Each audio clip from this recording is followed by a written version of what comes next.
Yo, what's up guys? Yan, biyahe na kami guys. Papuntang Baguio.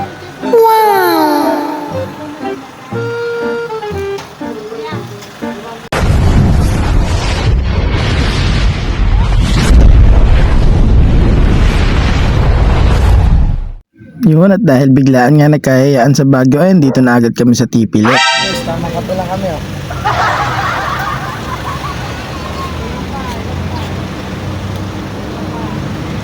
Yung mantika, dito lang isang bote mantika. Iniwanan ko lang sa siyang gano'n. Pagtapos nga namin magkape at magload ng RP, ay tumuloy na ulit kami sa pagbiyahe. At yan nga, fast forward, nakapasok na nga pala tayo dito sa Baguio. At tignan nyo yung mga makukulay na bahay na yan na napakaganda. At dito nga pala ay papunta na tayo sa strawberry farm para maggala at tumingin ng mga mabibili natin. Yan na kayo bibili pag naubos na.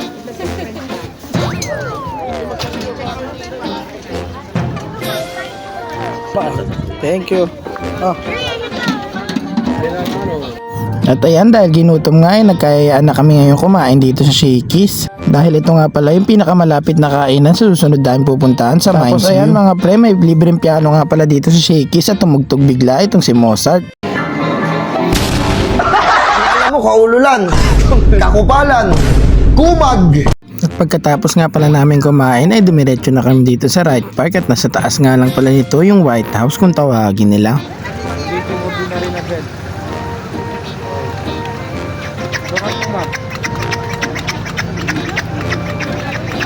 Dito nga ay nagkayayaan ng mga tropa na umakyat dito sa hagdan at kahit alam ko nakakapagod ay talagang sinubukan ko para hindi rin ako mapahiya.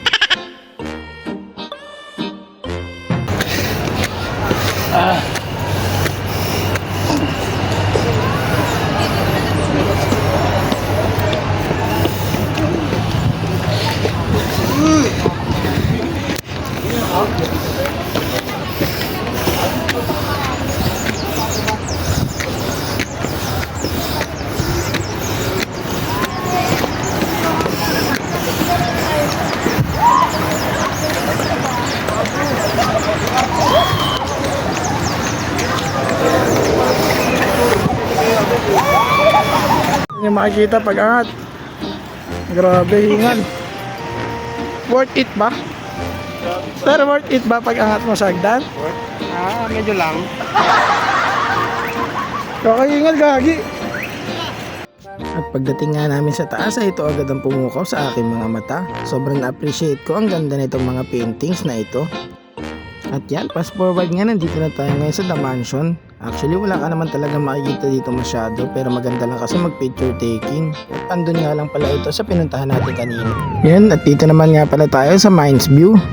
Mabilisan lang tong gara natin, 2 araw lang tayo dito sa Baguio, kaya talagang sinulit na namin lahat na pwedeng puntahan na malalapit naman dito sa lugar na to. Tapos ito nga pala yung view deck dito sa Mines View guys. Dati daw ay napakaganda nito, ngunit ngayon ay sobrang dami na ring bahay na nakikita sa baba. At habang papalabas naman sa Mines View, ito madadaan mo palabas. Sigurado matutuwa mga plantitos at plantitas natin dyan. Ako kasi marunong din magtanim kaso sama lang ng loob. Okay.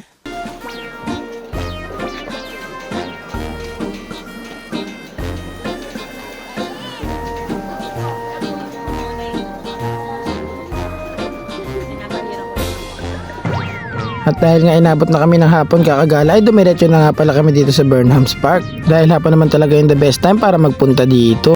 At sabi ko nga dahil dati pa ako nakakapunta dito kahit nung bata pa ako, hindi ko pa naranasan kahit isang beses na sumakay dito sa bike. Hindi ko inaasahan na pamilya ko pa pala yung una ko makakasama sa pagsakay dito. Sabihin ko pagpipreno ka, kita mo rin naman eh. Huwag kang pidal ng pidal kasi bumibilis yung andar natin, preno.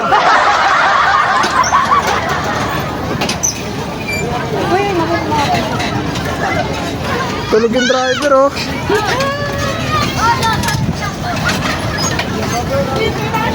Dara!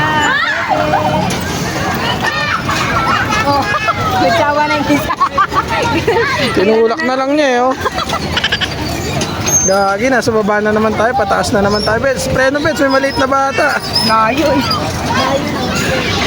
Tingnan mo yung mataba pero kinaya. Oop! Ikot tayo Bets, mahirap tayo magpedal dyan.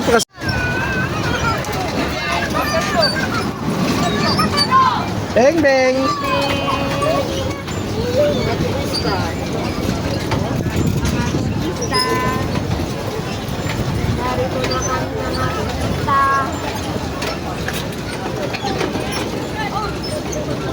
Bomba na. At ito nga pala, hindi ko pa rin nasubukan kahit dati pa ako nakakapunta dito simula pagkabata.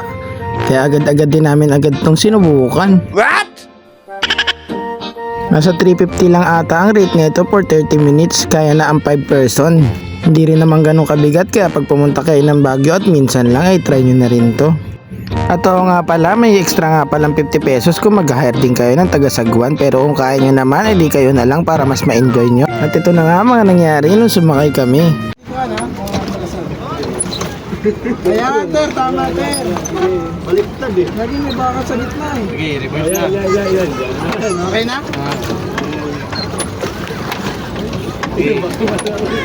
Palikod na ya. Palikod yung ano. Yan! Okay, sabay natin.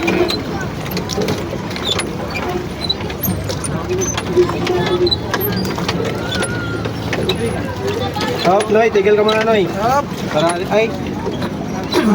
Ako muna, ako muna. Ay, sayo muna, sayo muna.